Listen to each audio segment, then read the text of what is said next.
The three of them, his father and brothers, stood arrogantly above him as he lay collapsed in the snow. One of his brothers sneered that crawling on the ground was exactly where he belonged. Pressing his hand into the freezing snow, Ash lifted his trembling voice and questioned why they had taken him in at all, if they intended to discard him anyway. Rodrik bent down and coldly told him that he should stop deceiving himself because he had never needed him from the very beginning. He roughly grabbed Ash's hair, yanking his head upward and forcing him to meet his contemptuous gaze before leaning closer to reveal the terrible truth. What he had truly needed was the power of the seven wings, sleeping within Ash's body. Ash's eyes widened in shock as he repeated the words seven wings in disbelief. Rodrik's cruel smile deepened as he claimed that Ash's mother had been very useful to him. He shamelessly boasted that she had only borne Ash as the seed he required for his own benefit. The last thing Ash remembered was himself screaming desperately while demanding answers from Rodrik.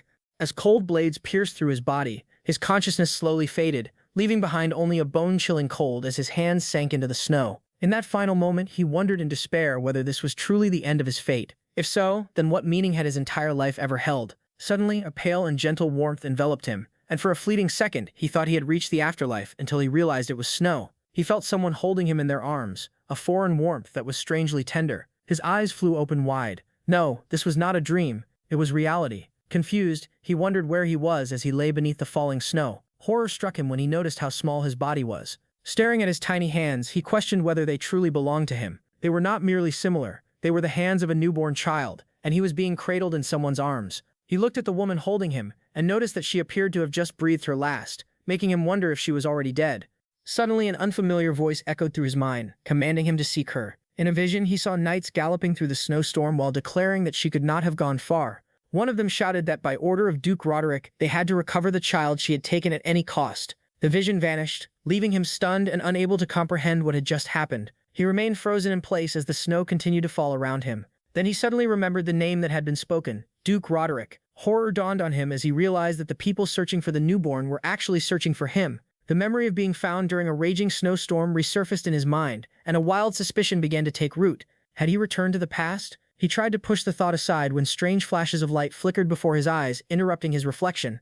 Though he still could not fully believe it, he decided to set the question aside for now and focus on the immediate danger. One thing was certain. If he remained there, he would once again fall into the hands of the cruel Duke.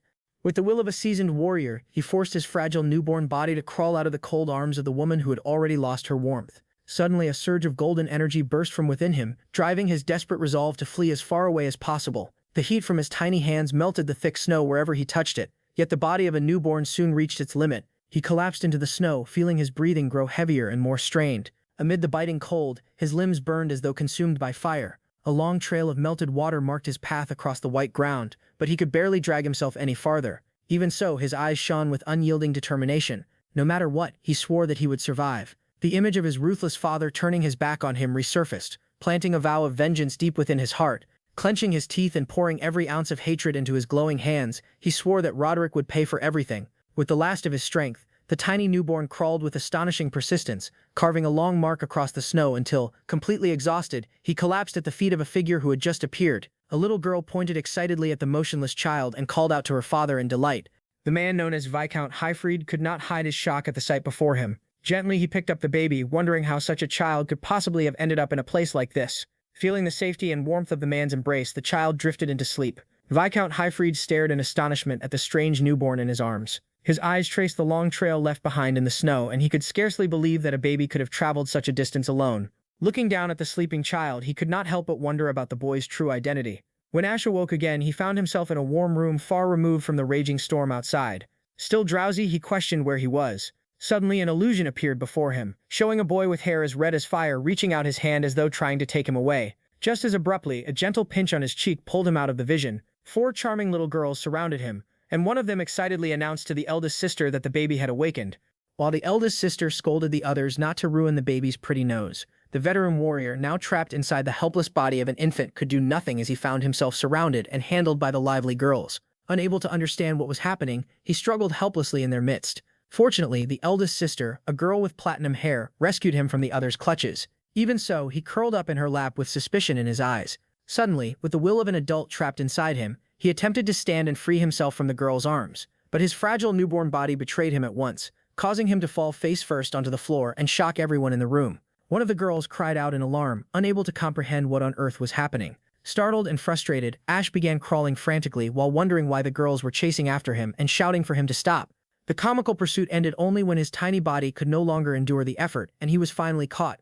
Viscount Highfried scooped him up just in time and remarked in astonishment that he truly was a strange child for having fallen from the sky like that. Ash's eyes widened as he froze the moment he recognized the man holding him. This was Viscount Highfried, the brother of Duke Rodrik. Shocked, he looked around at his surroundings and wondered whether this place was another residence of the Elmsheim family. Elmsheim, lord of the Viscount's house and head of a lesser branch of the Elmsheim family, had once stood alongside his brother Rodrik. They were known as the Twin Wings, the two right hands entrusted with protecting the royal family. Yet in the memories Ash carried from his previous life, Viscount Highfried had died tragically during a civil war, bringing about the downfall of his entire house. Seeing Viscount Highfried alive and standing before him, Ash could finally be certain that he truly had returned to the past. Even so, he could not help clutching his head at the bitter irony. In trying to escape the Duke's household, he had fallen directly into the hands of his own brother. Meanwhile, Viscount Highfried, who still held him gently, speculated that perhaps the child's magic had gone out of control and caused him to fly. Convinced that he was no ordinary baby, his wife looked at Ash with tender eyes and a warm smile completely unlike the cruelty he remembered.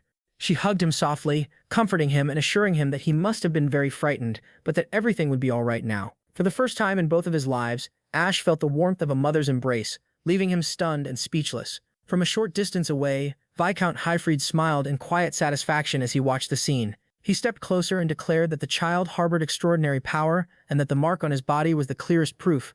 As Viscount Highfried lifted the baby's sleeve before a mirror, a bright red mark came into view. The Viscount gasped in horror and whispered in disbelief that the mark was the 7 wings. Ash immediately went rigid, unable to understand why the mark of the 7 wings had appeared on his body. At that very moment, fragments of dreadful memories from his previous life surged back like crashing waves. He fully awakened to the truth. Rodrik's words echoed endlessly in his mind. What he had truly needed was the power of the 7 wings hidden within Ash's body. From the very beginning, he had never intended to raise him as a son. He had taken him in for one purpose only, to steal the 7 wings. And yet he had still dared to call him wingless.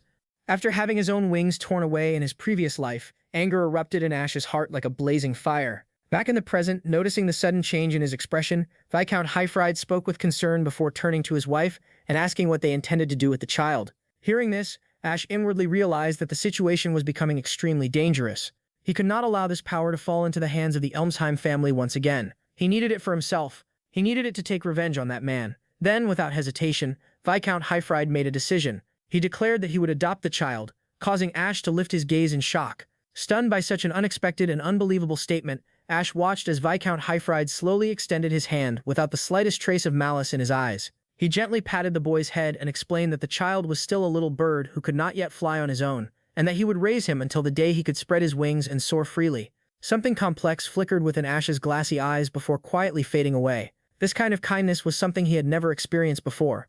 Suddenly, a loud thud echoed through the room. One of Viscount Highfried's daughters, who had been secretly eavesdropping outside the door, had fallen over. The Viscount turned sharply and sternly questioned whether 2 of his daughters had been listening in, but it turned out that it was not just 2. All 4 sisters had been stacked together in a clumsy pile after collapsing on top of one another. The eldest daughter awkwardly stood up, scratching her head while explaining that they had simply been too worried about the baby. Amid the warm family atmosphere, a red-haired girl looked curiously at her mother. Pointing at the newborn in her arms, she excitedly asked what his name would be. Viscount Highfried smiled gently as she gazed tenderly at the child, lifting him slightly beneath the soft glow of the moonlight. She gave him the name Aster, saying that it meant a new star had been born into their family. Time passed swiftly. 10 years later, within a splendid mansion, Viscount Highfried, now visibly older, arrived and was greeted by a soldier's respectful bow. Behind him, a nimble young attendant stepped forward to open the door of a luxurious carriage. It was Aster. The once helpless infant had grown into a handsome and elegant young man as he descended from the vehicle.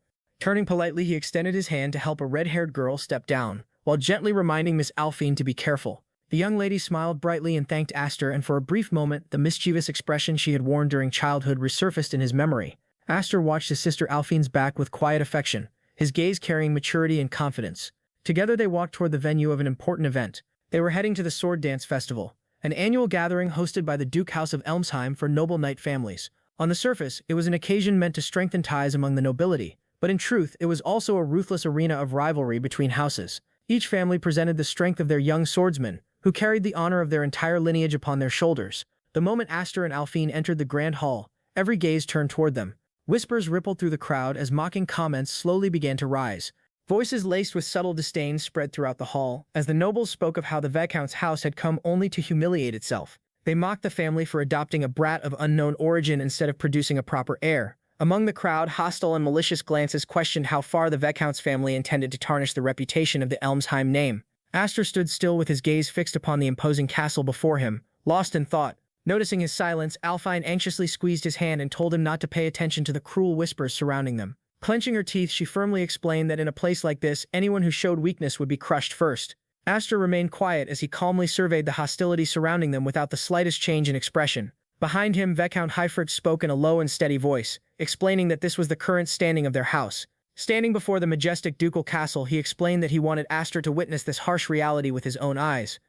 Then he turned toward his son and asked whether he felt disappointed. Aster slightly turned his head as a confident and faintly defiant smile curved across his lips. He calmly replied that he was not disappointed at all, and that the atmosphere actually suited him perfectly. Hearing his son's firm answer, Viscount Hyfryd burst into proud laughter, clearly at ease. Suddenly, painful memories from Aster's previous life flooded back into his mind. The shame of his house being utterly defeated in humiliation resurfaced vividly. This very place had once been the stage of his greatest disgrace, a hall filled with bitter memories. But now, after regaining the Seven Wings, everything was different. A flame of determination burned within his golden eyes, signaling that revenge was finally about to begin. Standing beside his father and sister Alfine, Aster lifted his gaze toward the towering ducal castle, a structure burdened with the weight of his painful past. From above, the two half-brothers from his former life looked down upon him with arrogance and contempt. Despite their humiliating stares, Aster's expression remained perfectly composed. Beneath his fringe rested an extraordinary calmness. Now was the time to step forward with dignity and face everything. Confidence gleamed in Aster's eyes as he silently thought that it was time to make a spectacular entrance. Inside the grand hall, an intense fencing competition unfolded upon the central stage, capturing the full attention of the gathered nobles. In an era where knights reigned supreme, they were expected to embody both overwhelming power and noble grandeur. Power was displayed through masterful swordsmanship, while grandeur stemmed from the fame and standing of one's house. At the center of the hall, two young swordsmen clashed in a fierce duel, their movements overflowing with explosive energy. They charged toward one another and closed the distance instantly for a decisive collision. What followed was the perfect embodiment of strength and splendor, the manifestation of magical energy itself. With a single precise strike, one combatant shattered his opponent's sword into pieces. The defeated youth's face froze in disbelief just before he collapsed. The victor proudly rose, revealing the absolute symbol of his family's lineage, the wing emblem. On the back of his hand, the emblem of the two wings glowed with a bluish light, irrefutable proof of his power. From the balcony above, Aster watched the scene in silence, his gaze steady and unreadable as he maintained perfect composure. He inwardly admitted that this place was just as intimidating as it had always been. It was no wonder his other sisters had firmly refused to attend such a hostile gathering. Ignoring the mocking stares that he recognized all too well from his previous life, Aster's resolve hardened like steel. A bitter memory continued to haunt him, the image of his humiliating defeat within this very hall. Noticing that his gaze had drifted far away, Alfine gently called his name with genuine concern. She carefully asked whether he was nervous since this was his first sword dance festival. However, Aster smiled with unusual confidence and explained that he was not nervous at all. If anything, the place simply felt nostalgic to him. His strange answer left Alfine completely confused, unable to understand what he truly meant. At that moment, Viscount Hyfryd excused himself, explaining that he needed to attend a conference before entrusting Aster with taking care of Alfine. Indignant, Alfine protested and reminded her father that she was actually 1 year older than Aster. Aster lightly teased her, saying that she was far too clumsy to be trusted alone. Viscount Hyfryd placed a hand on Aster's shoulder and advised him to take advantage of the opportunity to make connections since many young nobles his age were present. Then, lowering his voice, he seriously warned him not to let anyone discover the truth about the Seven Wings. As the Viscount walked away, Aster fell into deep thought while carefully weighing his adoptive father's warning. Yet the looks directed toward him from every corner of the hall were filled with barely concealed hostility. He realized that in such an openly unfriendly atmosphere, forming connections as his father had suggested would be nearly impossible. But instead of shrinking back, a cold determination settled into his golden eyes. When Alfine noticed him walking away, she anxiously asked where he was going. Without even turning around, Aster calmly answered that he was simply going to make some friends. With steady strides, he descended the grand staircase and headed directly toward a group of young nobles chatting on a sofa. The red-haired youth leading the group looked at him with disdain before demanding to know who he was. Aster bowed slightly with a confident smile and politely greeted him as Brother Dallas. He then formally introduced himself as Aster Elmin and declared that he was Dallas's younger brother. Dallas stared at him in astonishment. Casually, Aster added that he had spotted him from outside and decided to stop by and greet him personally. Another young man named Grion leaned toward Dallas and explained that this was the adopted boy whom the Viscount's house had taken in. Dallas immediately burst into mocking laughter, finally understanding why this brat had the audacity to call himself an Elmin. At that instant, memories of his past death flooded Aster's mind once again. He recognized them immediately. Dallas and Grion, the two heirs of House Elmsheim, were the very people who had killed him in his previous life. Back then, they had cast enormous shadows over his heart and seemed terrifying beyond measure. But now, as he looked at them beneath the bright lights of the hall, they appeared to be nothing more than children pretending to wield power. Sensing the tension, Alphine quickly grabbed Aster by the arm and called out to him with concern. She attempted to pull him away while insisting that he had already greeted them and that it was time to leave. Dallas's mocking voice suddenly stopped her as he addressed her with unwanted familiarity. With a sneer, he questioned whether she was still hiding behind her father again today before arrogantly ordering both of them to come closer and entertain him, declaring it an order from the main house. Alphine froze instantly, her back stiffening as she stood facing away from them. Her body trembled with tension while her eyes burned with fury at the humiliating command. She flatly refused and firmly declared that there was no master-servant relationship between the main house and their branch family. Just as she was about to step forward and act, Aster swiftly caught her wrist and stopped her from making a reckless move. Holding her firmly, he calmly explained that he had not finished speaking yet. His composed profile stood in sharp contrast to the charged atmosphere as he concealed his true intentions beneath a mask of serenity. Seeing this, Dallas's lips twisted into a sadistic grin as he decided to pour even more fuel onto the fire. He openly mocked Alphine, reminding everyone that her father, despite being a knight, had failed to protect the king, and that, as punishment, his own younger brother had cut off his arm. Each cruel word struck Alphine like a lash, forcing her to lower her head in humiliation and pain. Dallas continued mercilessly, declaring how grateful he was that he did not carry the blood of such a loser within his veins. Unable to endure the insult any longer, Alphine finally erupted in fury and demanded that he take back his words. With an angry shout, Alphine declared that she would never allow anyone to insult her father. Yet even after she lowered her head, Dallas continued his verbal assault, cruelly mocking that only useless daughters had been born into her family, girls who could never inherit a title, and that her father must surely be disappointed in them. With a vicious smile, he lifted his wineglass and reminded her that this was not a dance floor. Then he suddenly flung the wine at her, staining her dress. Grion mockingly advised her to wear rags next time so she would not have to worry about getting soaked. At that very moment, Aster stepped forward. On his way there, he had wondered whether seeing their faces again would leave him feeling nothing at all. No anger and no resentment. With a smooth motion, he snatched a bottle of wine from a startled noble standing nearby.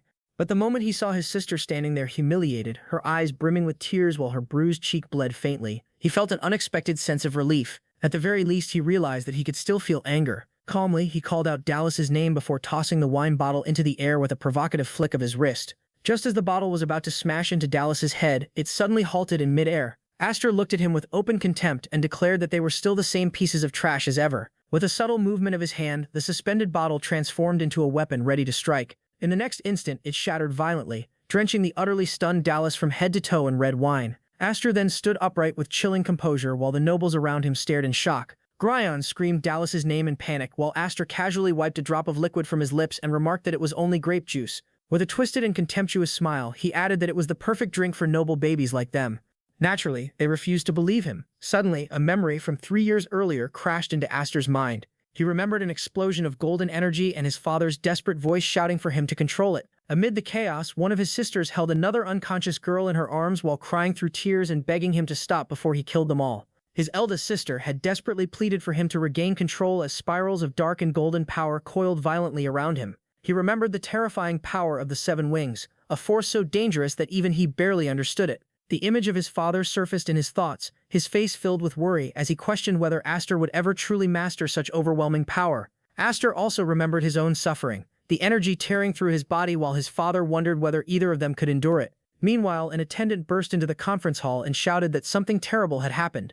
The Viscount immediately interrupted and sternly demanded what could possibly be so urgent during such an important meeting. The attendant hurriedly explained in panic that the children of the main house and the Elming branch family had become involved in a duel. The Viscount and the Duke exchanged tense glances. Instantly, the Viscount leapt to his feet and rushed out of the hall, his cape billowing behind him. When he reached the balcony, he found a distressed Alphine running toward him while crying out for her father. Alarmed, he urgently questioned what had happened. Nearby, a broad man with a shark-like smile pointed toward the arena below while commenting excitedly that a fight between the great Elming brothers was underway, something rarely seen. The Viscount and Alphine leaned forward and saw Dallas facing Aster alone in the arena. The man added that depending on how the battle ended, the consequences could be enormous, a thought that visibly unsettled the surrounding nobles. With a sinister grin, the red-eyed man predicted that the dance of swords was about to turn ugly. Inside the arena, Dallas unleashed his power and fury while shouting that some fool had dared to provoke the Duke's house. He insulted Aster by calling him nothing more than a stray dog who did not understand the difference in power between them. Between the two fighters, the emblem of four wings on Dallas's hand glowed with a blue light, and the crowd murmured in awe, claiming that the Duke's son truly stood on an entirely different level. Pressing the tip of his sword close to Aster's face, Dallas smirked and demanded that Aster reveal his own wing emblem. He mockingly questioned whether Aster was too ashamed to display it after witnessing his power. However, Aster calmly replied that Dallas was right, and that boasting about a mere pattern truly was embarrassing. With a faint half-smile resting on his lips, he remained completely unmoved before him. Aster then added that he could never bring himself to behave in something so vulgar. A vein throbbed violently across Dallas's forehead as humiliation burned through him at Aster's unexpected insolence.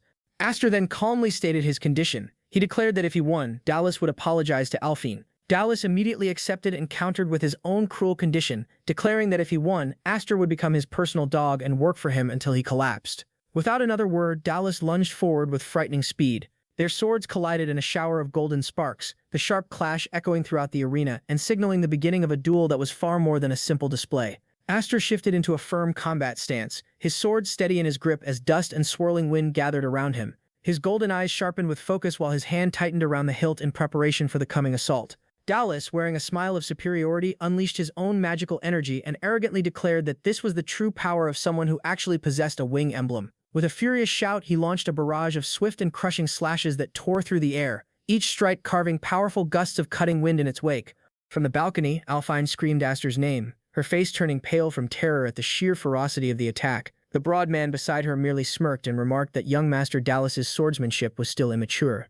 Even so, Dallas's overwhelming magical power more than compensated for any technical flaws. A violent surge of energy erupted from him, proving the terrifying advantage possessed by those who bore winged emblems.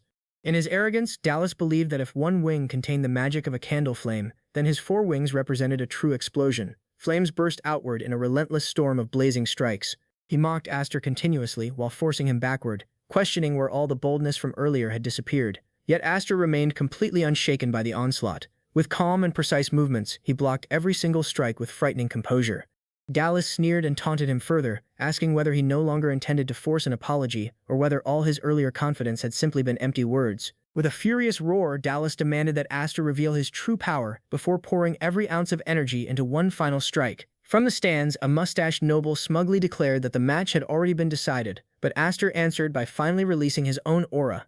Instantly, his sword shined with radiance. The two forces collided in a massive explosion of red and golden energy. Dallas's face twisted in disbelief, unable to comprehend how his ultimate strike had been stopped so effortlessly. Aster offered him a faint half-smile and calmly remarked that he talked far too much. With one smooth and elegant motion, Aster knocked Dallas's blade aside before delivering a spinning kick that sent him flying violently across the arena. Aster landed lightly upon the ground, his body now wrapped in tendrils of golden energy while displaying a level of control Dallas could never hope to achieve. For 10 long years within the Viscount's household, Aster had trained endlessly to master his magic while patiently waiting for the day he could finally claim his revenge. That day had finally come. With a single slash, Aster released a surge of power that tore through the air. Golden light erupted as the arena trembled beneath the impact. The force from his blade exploded and sent Dallas flying backward, completely unable to withstand the attack. He crashed onto the ground, his knees striking the floor with a crack as he struggled to stand once again. In the distance, his brother Griot stared in disbelief, shocked that Dallas was pushed back and overwhelmed by the green and gold energy surrounding Aster. Dallas's face twisted in horror as he struggled to be cooked. He shouted that he possessed 4 wings, unable to accept the reality before him. Yet Aster remained completely chill guy. Golden energy flowed across the edge of his sword as he condensed all of his strength into a single point with one decisive movement. The rich kid spectators gasped in shock as the duel continued to unfold before their eyes. Some wondered aloud if Aster could truly take the dub, while others pointed out that Dallas was already being completely dominated. Then another violent burst of golden energy erupted from Aster's blade, sealing the outcome of the battle. Murmurs spread rapidly through the crowd as they realized the Elmine family still possessed someone with such terrifying power. However, Aster's aura only intensified further. Dark tendrils slowly seeped from his body as his energy climbed to an even more frightening level. From the balcony, the Viscount frowned deeply and muttered that the situation was becoming dangerous. Dallas trembled under the crushing pressure pouring from Aster's body. Suddenly, a traumatic memory from Aster's previous life resurfaced in his mind. He remembered one of his brothers severing his arm while laughing madly, the cruel sound echoing endlessly in his ears. Back in the present, golden and dark energy exploded violently from Aster's body as rage consumed him completely. Dallas desperately screamed curses while trying to resist the overwhelming force pressing down on him.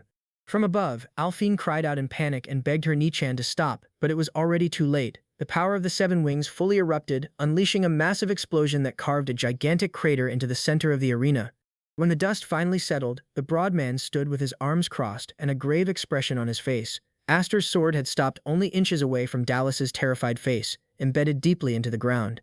Seated helplessly on the floor, Dallas could do nothing except listen as Aster calmly returned his own yappings back to him. Aster advised that next time he should wear rags so he would not have to worry about getting wet. Afterward, Aster turned away and sheathed his sword with quiet confidence. He reminded himself that he was no longer the wingless failure everyone once mocked. From the balcony, Alphine watched him with relief and awe, while her heart continued pounding violently. Aster allowed himself a faint smile, knowing his sister was finally safe for now. That alone was enough to steady his mind. Suddenly, his golden eye flickered with traces of red as he sensed a new presence nearby. A figure wrapped in dark crimson energy descended heavily from above and landed in the center of the hall. Aster's expression sharpened instantly as he recognized the ominous newcomer. Standing at the top of the grand staircase was an imposing man. Duke Rodrik had arrived. The spectators continued whispering in disbelief, unable to comprehend that the Viscount's youngest son had just defeated the third son of the main house. However, the atmosphere quickly turned grim because everyone understood that the main house would never ignore such public humiliation. Duke Rodrik, the eighth leader of the main house, slowly descended the staircase while Dallas looked up at him with fear and relief, believing his father had come to save him. Aster, however, remained completely still. His eyes locked onto the man responsible for all the suffering and hatred buried deep inside him. The Duke silently surveyed the scene while an overwhelming aura of hostility spread through the hall. Aster immediately recognized him as the same man who had betrayed and killed him in his previous life. Despite the suffocating pressure filling the room, Dallas crawled desperately toward his father and grabbed onto his leg. Pointing at Aster with hatred-filled eyes, he insulted him as a mangy dog who dared challenge the main house and begged his father to punish him. Instead of helping his son, Rodrik slammed over Dallas's arm. A horrifying scream echoed throughout the hall as bones cracked beneath the immense pressure. The young nobles stared in horror, unable to understand the Duke's cruelty toward his own child. Griot's face lost all color as he witnessed the brutal scene unfold before him. Rodrik looked down at his defeated son with contempt and questioned why he was grinning like an idiot after disgracing the family.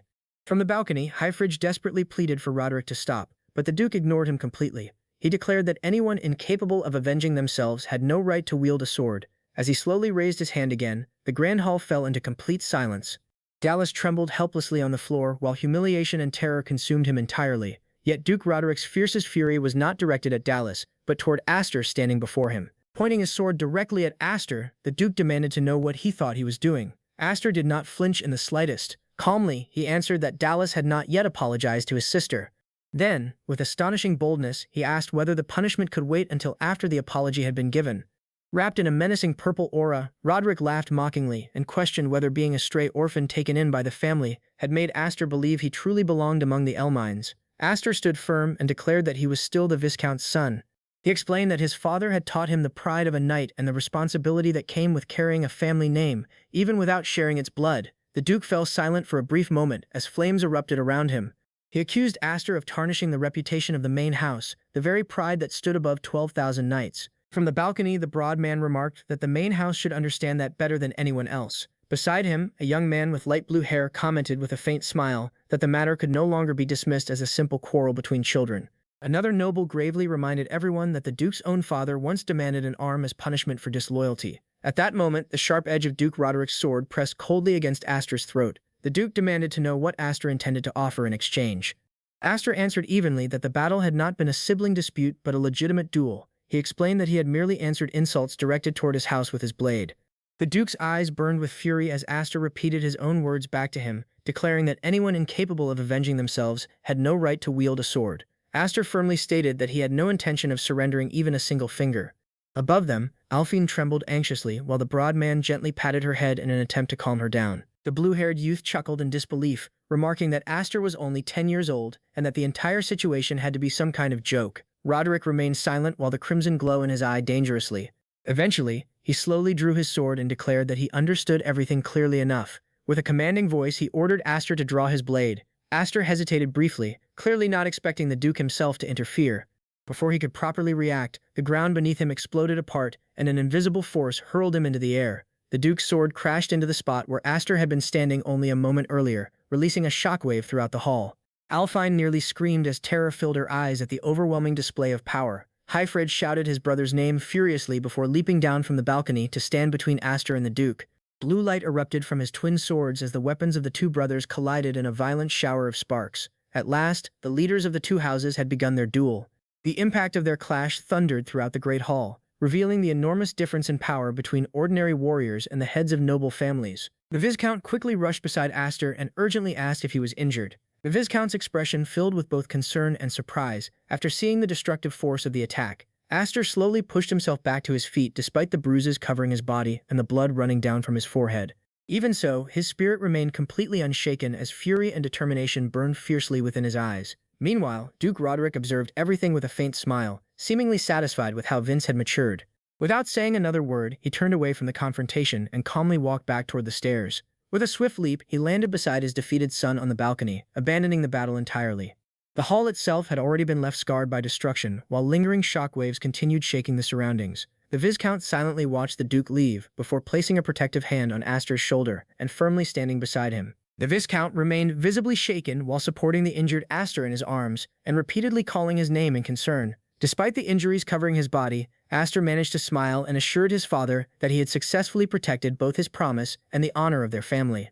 Relief and pride immediately appeared on the Viscount's face as he praised his son's performance. Meanwhile, Duke Rodrik withdrew alongside his defeated child, leaving behind an atmosphere filled with tension. A broad man approached the Duke with a faint smile and remarked that his reaction earlier had been childish. Rodrik coldly explained that allowing Aster to continue speaking freely would have completely destroyed the reputation of the main house. Womp womp. According to him, his actions had simply been the most reasonable compromise possible. Elsewhere, the nobles whispered among themselves in amazement. Aster had boldly challenged Duke Rodrik himself, and survived, instantly establishing himself as a rising star among the nobility. One mustached noble admitted that although the possibility of the Elmhine family dividing unsettled him, Aster could not have asked for a more successful social debut. Hidden within the shadows, another duke silently observed everything with a grim expression, fully aware that a massive era of upheaval was rapidly approaching. Back with his family, Aster was immediately greeted by Alfine's worried embrace, while his father proudly supported him. Blood still stained his face, yet a victorious smile remained visible. Aster himself seemed momentarily speechless after everything that had happened. The scene then shifted toward the training arena belonging to the Viscount House of Elmhine. Several knights stood nearby as a sparring session unfolded. One knight smiled casually while praising his master's swordsmanship and calling the performance splendid. The warrior receiving the praise was none other than Aster himself. The surrounding knights quietly remarked among themselves that Aster's swordsmanship was terrifying for someone his age. They noted that his training had become far more intense after the sword dance assembly. One knight recalled how Aster had defeated the third son of the Elmhine family, and the others could not hide their satisfaction. The main family had looked down upon the Viscount branch for years, so seeing one of their own stand proudly against them felt incredibly refreshing. As Aster continued defeating opponent after opponent, his thoughts drifted back toward the sword dance assembly. He understood that he had displayed enough power to silence everyone who once mocked his family as a disgrace to House Elmhine. Even so, he knew the real challenges still remained ahead of him, especially the Elmhine main house itself. Part of him wished he could have fought even more opponents during the gathering to test his limits further. Despite his growth, he clearly understood that he currently stood no chance of defeating Rodrik Elmhine. To Aster, the wing crest itself was merely proof of magical potential, because raw talent meant nothing without proper mastery over it. Even now, he still could not fully control the power of the seven wings. If he no longer had to fear losing control and going berserk, he believed he could finally discover the true limits of his strength. With one final exchange, Aster defeated the last remaining knight. Several exhausted warriors now lay scattered across the training grounds. Aster calmly looked around and asked if anyone else wished to challenge him. Before another knight could respond, a familiar voice interrupted the training session. Alfine appeared and remarked that Aster was once again pushing himself far beyond his limits. She questioned whether he even understood the meaning of rest, before informing him that their father wanted to see him immediately. Aster quickly agreed and stated that he would head there right away. As they walked together, Aster noticed Alfine's outfit and commented on how unusual it looked on her. Alfine appeared confused at first, not understanding his meaning. Aster explained that she rarely wore that outfit because she used to dislike it for not being cute enough. Alfine responded that balance in life was important and admitted that watching Aster constantly improve had made her realize she could not remain unchanged forever either. Her words briefly caught Aster off guard, especially after she confidently pointed her training sword toward him with a smile. She declared that once he returned, they would spend much more time training together. Grinning in response, Aster accepted the challenge and politely asked her to go easy on him afterward. Some time later, Aster arrived at his father's office. After entering the room, the Viscount instructed him to sit down. Astor silently complied and took a seat across from his father with a serious expression on his face. Hyfred remarked that 10 years had already passed since Astor officially became part of their family. He admitted that he once considered waiting until Astor became older, but he now believed it was finally time to move forward. Slowly, he placed a small case onto the desk. Inside rested a ring. Hyfred revealed that the ring represented succession and symbolized the future head of the Viscount house. He then openly declared his intention to make Astor his successor. Astor immediately froze in complete shock after hearing those words. The Viscount calmly explained that he truly wanted Astor to inherit the house. As Astor already understood, the Branch family currently existed in a delicate political position. Despite everything, they still carried the Elmhain name and had responsibilities as rulers of their territory. With the burden of their lineage weighing heavily upon him, the Viscount explained that the position of heir could not remain empty forever. Astor's first concern immediately turned toward his sisters. He questioned whether they would truly accept such an important decision without resistance. The Viscount explained that his older daughters, who were currently studying at the Knights Academy, would return within 3 days, and that he planned to announce everything once the family reunited. Astor instantly pictured Marfa and Kudo, two powerful figures who would definitely not react kindly to the news. Kudo in particular would likely become furious. The Viscount quietly explained that Kudo disliked Astor simply because he had been born with the 7 wings. Hearing that explanation caused Astor's expression to harden immediately. With firm determination, he declared that he could not accept becoming the successor. Turning slightly away, he admitted that he still could not fully control his own magic, and described himself as an immature fool who had nearly killed his own sister. Within the quiet study, Astor confessed that someone like him lacked the confidence to persuade an angry sibling, much less carry the burden of leading an entire house. Because of that, he refused the honor completely. The Viscount quietly listened while a faint smile slowly appeared on his face. After a long silence, he admitted that he often questioned whether Astor was truly a child at all, because of how mature he sounded. Ignoring the refusal for the moment, the Viscount opened a long wooden box resting nearby. He explained that he originally intended to reward Astor after the sword dance assembly with the succession ring, but perhaps this item would make him happier instead. The moment Astor looked inside the box, his eyes widened in complete disbelief. He immediately asked what the weapon was. The Viscount revealed that it was the Devouring Magic Sword, a legendary blade capable of controlling the power of the 7 wings. Later, inside a secluded forest clearing, the Viscount announced that the area would be suitable for testing the weapon. Confused, Astor questioned why they had traveled so far simply to test a sword. The Viscount casually replied that it was merely a precaution before joking that Astor had a habit of destroying everything around him. He then properly introduced the weapon known as Graham, explaining that it was a legendary blade passed down only to the firstborn heirs of the Elmhain family. The Viscount explained that he personally retrieved the weapon from the main house, specifically for Astor. With a swift motion, he drew the sword from its sheath. Astor stared at the weapon in confusion, because it appeared to have no actual blade attached to the hilt. Smiling faintly, the Viscount explained that the sword completed itself through magic. The moment mana was channeled into it, a crimson ethereal blade would manifest from the handle. As he demonstrated, a glowing red spectral edge burst forth instantly, leaving Astor speechless in amazement. The Viscount described it as a true blade of power that responded directly to the wielder's magic itself. With one casual swing, he unleashed a massive shockwave that tore through the forest. Trees split apart instantly, while wind and debris exploded outward, displaying the terrifying strength hidden within the weapon. However, the Viscount warned that anyone with mediocre magical power would quickly be drained dry by the sword, making it a devouring blade in every sense of the word. Holding the glowing crimson hilt toward Astor, he asked whether his son wished to try wielding it himself. Without hesitation, Astor grasped the weapon as his hands closed over his father's in a symbolic moment of trust. The instant his fingers touched the hilt, his magic reacted violently. Golden energy erupted around him while countless tendrils of power intertwined directly with the sword itself. His mana poured uncontrollably into the weapon, creating a violent storm of energy, powerful enough to shake the surroundings. The overwhelming sensation stole his breath entirely. Back at the training grounds, a massive beam of crimson light suddenly pierced into the heavens, leaving everyone staring upward in shock. One knight gasped and wondered if a comet had fallen from the sky, but another immediately shouted that the opposite had happened, and that something had instead launched upward. Watching from a distance, Alphine heard the commotion and instantly recognized the energy being described. Despite the vague explanation, she knew without a doubt that the source of the disturbance was Astor himself. Inside the forest, Astor collapsed onto the ground in complete exhaustion while still wearing a smile filled with amazement. He breathlessly admitted that the sword was truly extraordinary. The Viscount looked toward his son with both awe and seriousness before explaining that the truly remarkable thing was not the weapon itself, but the overwhelming power sleeping within Astor. With a grave expression, he revealed that throughout the entire history of the Elmhain family, not a single person had ever possessed a 7-winged emblem before him. the Viscount assured Aster that if he could someday fully master that power, he would become a swordsman far superior to six-winged warriors such as himself and even Rodrik Elmhine. The image of Rodrik flashed through Aster's mind, and the desire to surpass him ignited a burning determination. However, his father warned him that such overwhelming power would always attract conflict. As Aster tightened his grip around the hilt, the Viscount explained that if others discovered he possessed 7 wings, the emblems shining across his back like a beacon, many would envy him, while others would seek to destroy him like shadows dragging him into darkness. Some would try to manipulate him through schemes, while others would see him as a threat that needed to be eliminated. Reaching out his hand, the Viscount urged him to master his power so that when the decisive moment arrived, he would not regret his own helplessness. With unwavering conviction, he encouraged his adoptive son to grow stronger. Aster accepted his father's hand, his heart filled with gratitude, and silently swore that he would never again live the miserable life he once endured. Looking directly into his father's eyes, he sincerely thanked him, and vowed that he would master the 7 wings no matter the cost. 3 days later, the Viscount and his wife waited in the grand hall to welcome home their returning daughters. 2 young baddies showed up, one with short red hair and a fierce expression, while the other had long white hair and a gentle smile. The red-haired girl proudly announced that Kudravka had returned. After clearing her throat, she spread her arms wide with a bright grin and invited her younger sisters to embrace her.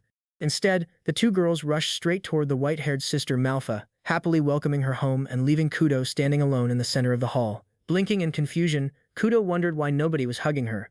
The younger girls explained while clinging to Malfa that Kudo always ruined their hair. Crossing her arms in annoyance, Kudo denied the accusation and insisted that she had perfectly mastered a knight's etiquette and would never act improperly. However, her serious facade immediately collapsed the moment she spotted her sister Alphine. With an excited shout, she rushed forward and wrapped her in a crushing embrace, nearly suffocating her while asking if she had behaved well during her absence. Alphine struggled desperately to escape the overwhelming hug and demanded to know why she was being treated so roughly. Meanwhile, Kudo continued her overly enthusiastic greeting. Beside them, Malfa noticed someone was missing and asked where Aster was. The Viscount answered with a mysterious smile, simply referring to him as that boy. Instantly, Kudo's expression changed from cheerful warmth to serious focus. Deep within the forest, a violent pillar of red energy erupted from Aster's sword. He struggled desperately to control the overwhelming force, repeatedly leaping and swinging the blade in an attempt to subdue it. Eventually, he collapsed to his knees, exhausted and drenched in sweat, cursing his inability to fully master the weapon while remaining unaware that his sister was already searching for him. A single strand of his hair had turned white from the strain. Although he could create a blade through magic, suppressing the sword's true power consumed nearly all of his strength. The forest clearing around him was scarred with craters, clear evidence of his struggle to control the gram, making him wonder how his father wielded it so effortlessly. Suddenly, a familiar voice interrupted his thoughts and teased him for pushing himself so hard again. Startled, Aster turned toward his sister Kudo and asked when she had returned. Wearing a playful yet sharp smile, she scolded him for failing to welcome his older sister home. Raising an eyebrow, she questioned whether he believed himself so important that his family no longer mattered. She mentioned hearing about the sword dance and explained that the Knight Academy was filled with rumors about him, adding that their father must be proud. Aster brushed aside the praise and insisted that she was the truly impressive one. He pointed out that even as an apprentice, she had distinguished herself through numerous missions. Continuing to praise her achievements, he mentioned hearing that she had become the only knight to receive the Medal of Honor that year. Kudo responded indifferently and remarked that if she could not achieve at least that much, she would never inherit their father's position. Fixing him with a steady gaze, she directly asked whether he had rejected the offer to become heir for her sake. Aster sighed and complained that their father should never have told her, explaining that he simply did not consider himself qualified yet. Kudo lowered her gaze thoughtfully before turning away and walking deeper into the forest. Bitterly, she complained that both their father and Aster were cruel because they knew inheriting the position had always been her dream, yet they still offered it to him. Her figure slowly disappeared among the trees, leaving Aster confused by her sudden shift in mood. Without warning, she spun around and unleashed a powerful slash of blue energy directly toward him. The attack sliced a tree in half as though it were nothing, forcing Aster to dodge at the last second. The massive trunk crashed beside him, making him leap backward to avoid being crushed. After landing lightly, he demanded to know what she was suddenly doing. Surrounded by a blazing aura of power, Kudo declared with a challenging smile that she would finally test him after all this time. Resting her sword on her shoulder, she warned him that she would no longer hold back. Panic flashed across Aster's face as he pleaded for her to wait, explaining that his sword was still incomplete. In response, Kudo questioned whether he could use the same excuse against an enemy on the battlefield. The word enemy echoed through Aster's mind, forcing him to realize the situation. Taking a combat stance, Kudo reminded him that a knight must always remain prepared for battle, and warned that if he continued holding back, she would crush him. Her first strike was so powerful that he barely managed to evade it. Realizing she was completely serious, he understood that he had no choice left. Driven by desperation, he unleashed the crimson power of Graham. Red energy from his blade collided violently against the blue aura surrounding Kudo, and a terrifying realization crossed his mind. She truly intended to kill him. Their battle raged deeper into the forest, far from prying eyes. From a distance, it looked as though lightning itself had descended among the trees, as bursts of light flashed endlessly. Clicking her tongue mid-swing, Kudo sliced through the air with merciless precision and admitted that Aster remained exceptionally skilled with the sword. She confessed that she had never expected him to keep pace with her after all the growth she had achieved at the Night Academy. Even so, Aster continued blocking her relentless strikes one after another, until Kudo twisted her stance and unleashed a crushing blow that hurled him backward. Coldly, she declared that his control over Manhwa was pathetic. Aster slid across the ground, his boots carving deep grooves into the soil. Yet, despite the overwhelming pressure, he forced himself to remain standing. Looking up at her, he remarked that she was just as merciless as he remembered. His thoughts drifted unwillingly to the past. Kudo had always been fierce, confrontational, and unyielding. As the only man in the family with the formal right to inherit and the bearer of the seven-winged crest, he stood above everyone else in the household. To her, his very existence had always been unfair. He had remained a silent thorn in her life for as long as she could remember. Over time, she grew into a storm that challenged every injustice placed before her, making her his natural enemy. Suddenly, she leapt high into the air, and for a brief instant, Aster saw her silhouette rise above the forest canopy. He immediately understood what was coming next.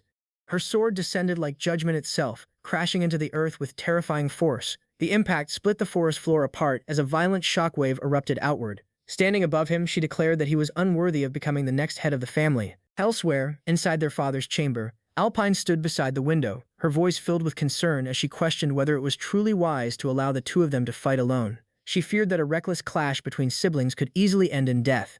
Their father answered calmly that Aster and Kudo were rivals, reckless perhaps, but not foolish enough to cross that final line. Though still uneasy, Alpine pressed further, asking why they had truly been summoned back from the Night Academy. She sensed the matter involved more than simple succession.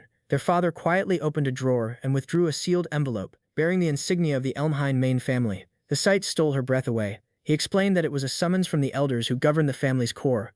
They wished to meet their grandchild personally. When Alpine quietly questioned whether the situation was truly that serious, he answered without hesitation that, at worst, they could lose Aster entirely. Back in the forest, the battle showed no sign of slowing. Their blades clashed repeatedly, shockwaves rippling through the trees like the heartbeat of destruction itself.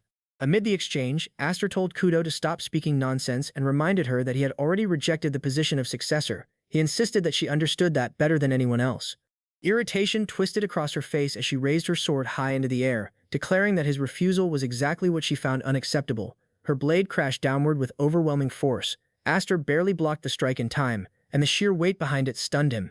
Facing her felt less like fighting a swordsman and more like resisting a troll swinging a massive warhammer. She pressed harder, pouring even more strength into the attack. At the final moment, Aster twisted his wrist and redirected her strike into the ground. He sharply demanded that she finally listen to him. She only gave a faint smile and asked whether he was already trying to run away. In the next instant, she unleashed her full brute strength, sending Aster flying sideways into a tree with enough force to shatter the bark behind him.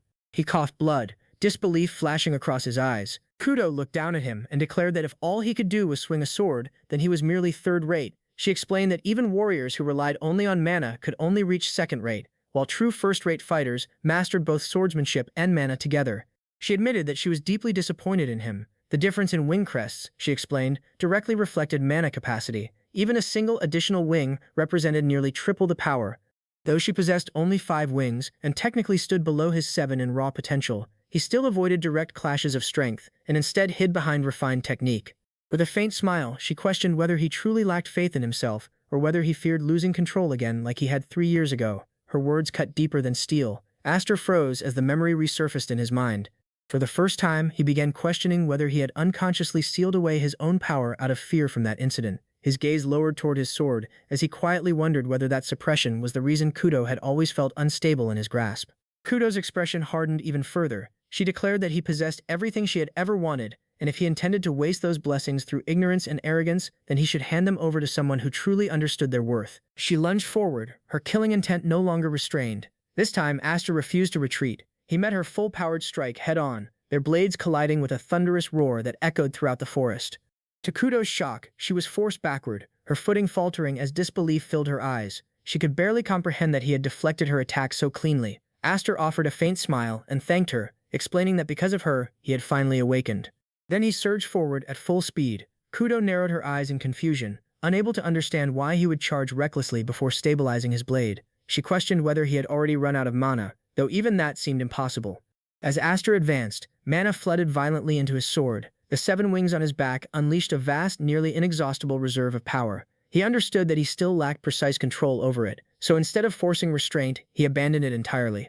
Rather than relying on technique, he poured every ounce of mana into the pure motion of his strike. The attack descended with unstoppable force. Kudo blocked it cleanly and steadied herself immediately. Yet even then, she could feel the difference. Something inside Aster had undeniably changed. Kudo steadied herself after blocking the strike and let out an amused smile. She questioned whether he had truly thought this through or if he was simply acting on another reckless impulse. Aster met her gaze without hesitation. There was no uncertainty left within him now.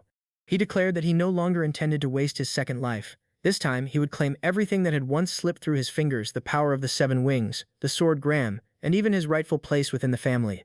These were all things he had desperately struggled for in the past, yet failed to obtain. At the mention of a second life, Kudo stiffened for the briefest moment as shock flickered visibly across her face. In that tiny opening, Aster moved.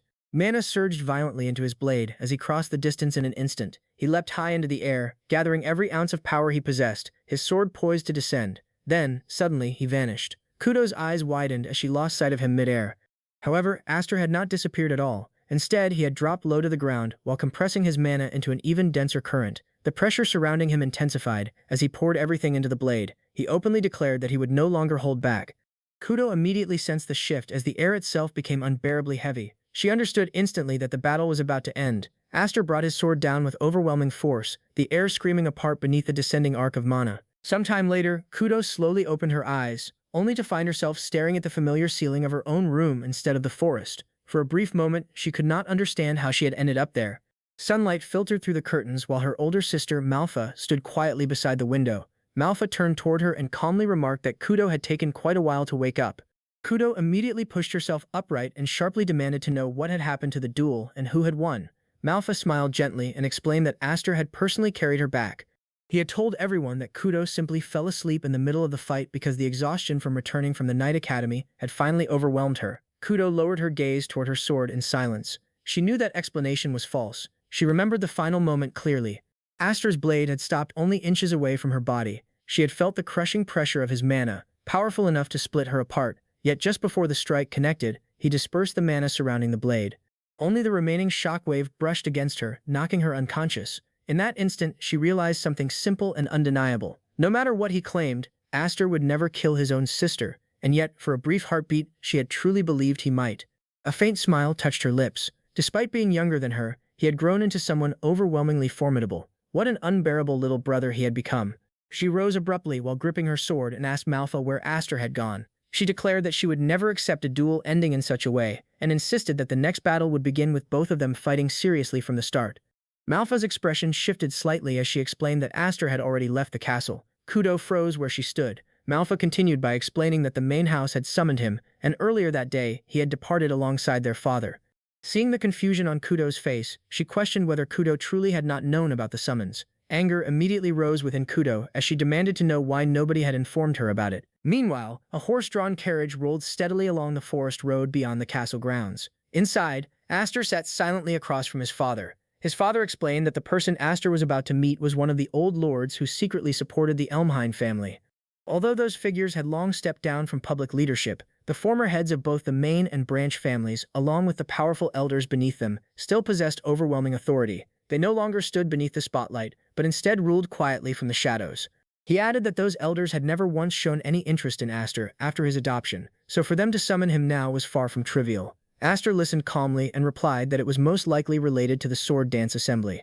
He mentioned hearing that the elders of Elmheim valued the family's honor above everything else, above gold and even above life itself. According to the rumors, anyone who stained that honor would be thrown into beast cages as feed. His father stared at him in disbelief and demanded to know where he had heard such an absurd story. Slightly flustered, Aster answered that he had heard it somewhere long ago. Then, in a steadier tone, he declared that he was prepared for whatever awaited him, whether punishment or exile. After a brief silence, his father asked whether it truly did not bother him to leave without saying goodbye to Kudo. Aster smiled faintly and replied that it was fine since their departures had been scheduled around the same time anyway. He believed that because Kudo disliked him, she would probably feel more comfortable in his absence. He also admitted that thanks to her, he had finally begun understanding how to properly wield the sword Graham. He could now draw out the power of the 7 wings more freely than before. With steady eyes, he told his father not to come rescue him no matter what happened next, because he was prepared to survive on his own. His father opened his mouth, clearly intending to scold him for such reckless words. But before he could speak, a voice rang out from outside the carriage, questioning why Aster was acting so dramatic despite being the youngest among them. Aster's eyes widened in shock. Clinging to the side of the moving carriage was Kudo herself. Her sharp expression burned with stubborn determination as she glared directly at him. Without hesitation, she climbed into the moving carriage as though the journey ahead had always included her. The moment she stepped inside, she immediately turned toward Aster and demanded to know why he had slipped away without saying a single word to his older sister. Her voice carried both anger and disbelief. She added that she had heard about the summons from the elders of the main house, something that sounded less like an honor and more like a threat, especially since neither she nor Manhwa had ever received such treatment before. Hyfryd immediately interrupted, firmly reminding her that she could not accompany them to the main house because the matter was too sensitive and dangerous. However, Kudo calmly sat beside Aster and explained that she already understood the situation. She knew their father had called both her and Manhwa back from the Night Academy to guard the estate during his absence. She insisted that she was not foolish enough to overlook such an obvious implication. Still, her expression hardened as she warned that a summons from the main house meant the situation was extremely serious. Manhwa herself had warned there was a real chance Aster might never return. Aster brushed the concern aside with a calm smile and claimed he was merely going there to talk before returning soon after. Yet deep down, he understood that his safe return was far from guaranteed. Suddenly, Kudo pointed directly at him and ordered him to listen carefully. Without softening her words, she openly admitted that she hated him. Aster blinked in surprise, but Kudo continued without hesitation. She hated that he was a man in a family where that alone granted advantages. She hated that he possessed 7 wings. She hated that he was constantly treated as someone special. She hated that he was stronger than his older sisters. She hated that despite being the youngest, he always carried himself with unnatural maturity. She hated every bit of it. Then her voice slowly softened. No matter how unfair those things felt to her, he was still family. No matter how strong or composed he acted, he was still her little brother. Rising proudly to her feet, she ordered him to return safely so they could properly settle their duel next time. This time, they would begin at full power from the very start. A faint smile curved across her lips as she added that she would never allow him to escape with such a cheap victory. And with that, she leapt effortlessly from the moving carriage just as suddenly as she had appeared. Startled, Aster quickly leaned outside the carriage and questioned his father about why she had gone through all that trouble just to say those things. Hyfryd watched Kudo's shrinking figure with pride in his eyes and replied that it sounded like a proper farewell to him. A quiet smile appeared on Aster's lips. As he looked back once more, he saw Kudo standing boldly on the road behind them, watching the departing carriage without hesitation. Silently, he thanked her and made himself a firm promise that no matter what awaited him at the main house, he would return alive. Sometime later, Viscount Hyfryd and Aster finally arrived at the main residence of the Elmheim family. The moment they stepped onto the estate grounds, a team of guides moved to receive them. Their captain greeted them formally and announced that the Grand Elder was already waiting inside. Hearing this, Viscount Hyfryd calmly replied that there was no need for a guide because he already knew the way. However, the captain firmly refused and explained that they had been given strict orders to escort both of them personally. From the atmosphere alone, Aster immediately realized that they had not been summoned out of simple familial affection. The tension in the air felt stiff, deliberate, and oppressive. Even so, as Aster's gaze drifted across the familiar surroundings, a faint sense of nostalgia washed over him. He quietly reflected that it had been a long time since he had last returned home. His eyes lingered on the estate as old memories resurfaced, though he said nothing aloud. With no other choice, they proceeded deeper into the residence alongside the guides. As they walked, Viscount Hyfryd spoke in a low but serious tone, warning Aster not to lose his temper no matter what happened today. Aster listened before calmly replying that his actions would depend entirely on how the other side behaved. His father let out a slight sigh and explained that the other side itself was the real problem. He began warning Aster about the person they were about to meet, but before he could finish, Aster casually interrupted while still looking elsewhere. He remarked that Dallas was nowhere to be seen and guessed that returning anytime soon would be difficult after having his dominant hand crushed. Viscount Hyfryd shot him a sharp look and demanded to know whether he was even listening. Pulling himself back from his thoughts, Aster simply answered that he was. He then calmly added that he intended to remain as silent as a clam today, since Kudo had ordered him to return safely. By then, they had reached a massive door. It slowly creaked open, the heavy sound echoing throughout the corridor. As they stepped inside, the captain of the guards formally announced the arrival of Lord Hyfryd and his son. Seated at the far end of the grand hall, an elderly figure spoke in a measured voice, remarking that more than 10 years had already passed. Father and son moved forward together, while another amused voice quietly commented about Hyfryd's grandson. Viscount Hyfryd immediately dropped to his knees and bowed deeply in full respect, greeting the 6th head and great-grand elder after such a long absence. Aster, meanwhile, maintained his composure. As he felt the overwhelming weight of the elder's gaze upon him, he silently recognized the man before him as the true monster lurking within the shadows of Elmheim, the sixth head, Zenith Elmheim. Around the elder sat the true heavyweights of the family, figures possessing immense authority and influence. Among them were several faces Aster recognized from the Sword Dance Festival. His eyes briefly swept across the hall before he casually asked whether Rodrik was absent. A flicker of surprise crossed the room, but before anyone else could answer, the sixth head sharply replied that Rodrik was not present because he served directly as the leader of the Royal Knights and had no time to involve himself in vulgar matters. Then, suddenly, a terrifying aura poured from the elder's body, pressing down upon the entire hall like an invisible force. His mere presence alone felt enough to dominate everyone in the room, as he coldly explained that since Rodrik had no time for such vulgar matters, the old soldiers were handling the administrative duties instead. Aster remained outwardly calm, though his thoughts quietly moved beneath the surface. He reflected that in his previous life, he had never even been granted the opportunity to meet these people. Yet now, seeing so many executives gathered without the current head present, he realized just how overwhelming the sixth head's influence truly was, even in retirement. Finally, Count Hyfrid spoke in a controlled but firm voice and questioned what exactly these so-called vulgar matters were. Zenith Elmheim let out a low laugh before replying that Hyfrid had already guessed the answer. His sharp gaze shifted toward Aster as he remarked that Hyfrid's pet dog had caused quite a disturbance during the Sword Dance Festival. Viscount Hyfrid calmly responded that the current head, Rodrik, had already resolved the matter and officially closed the case.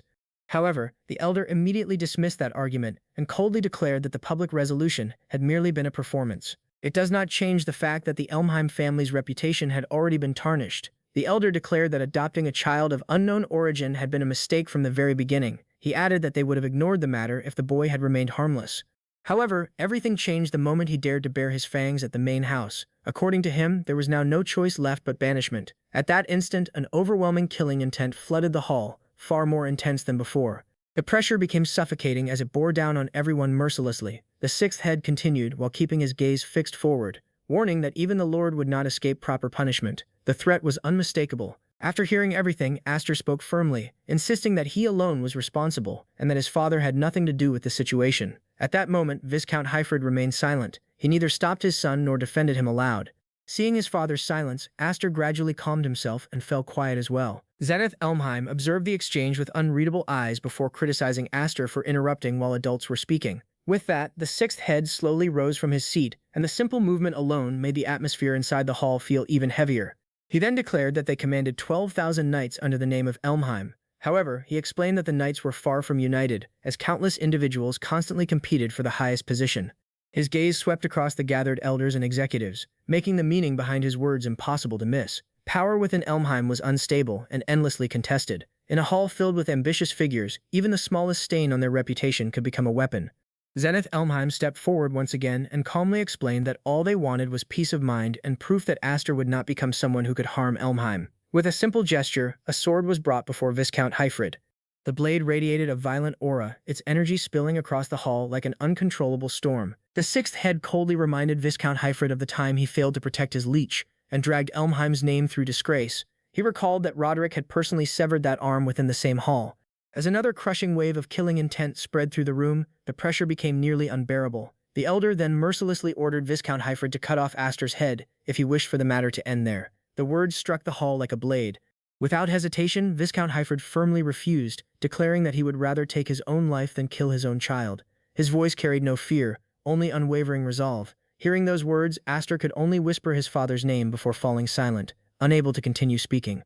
The sixth head remained standing as his oppressive presence flooded the room without mercy. His expression remained unchanged as he calmly declared that if that was the Viscount's answer, then he, his wife, his daughters, and even Aster should all die together. The hall sank into deathly silence as the threat lingered like an executioner's blade hanging overhead. The sixth head then announced that, starting from that very day, the Viscount house would be dissolved. The declaration felt like a final judgment. At once, numerous knights surged forward to carry out the order. Steel flashed throughout the hall as they surrounded Viscount Hyfrid with drawn swords, their killing intent fully unleashed. Seeing his father encircled from every direction, Aster stepped forward and questioned why the Grand Elder was so afraid. Zenith Elmheim narrowed his eyes in confusion, but Aster did not back down. Keeping his golden gaze steady, he mocked the elders by saying that if they were truly frightened of being bitten by a mere pet dog, then a group of grown adults trembling together like this was pathetic. The hall fell silent, stunned by his audacity. Aster continued by saying that they could banish or execute him if they wished, but if they intended to harm his family, things would be different. As he spoke, he began removing his shirt without hesitation. Viscount Hyfrid silently watched, fully aware of what his son intended to reveal. Before facing the elders once more, Aster softly apologized to his father, admitting that he was never very good at remaining silent. A nearby knight stared in shock before blurting out a question about the emblem on Aster's back. Aster stood tall, revealing the mark clearly for everyone to see. He then declared before the entire chamber that those 7 wings would one day become Elmheim's enemy and warned them to think carefully about their decision.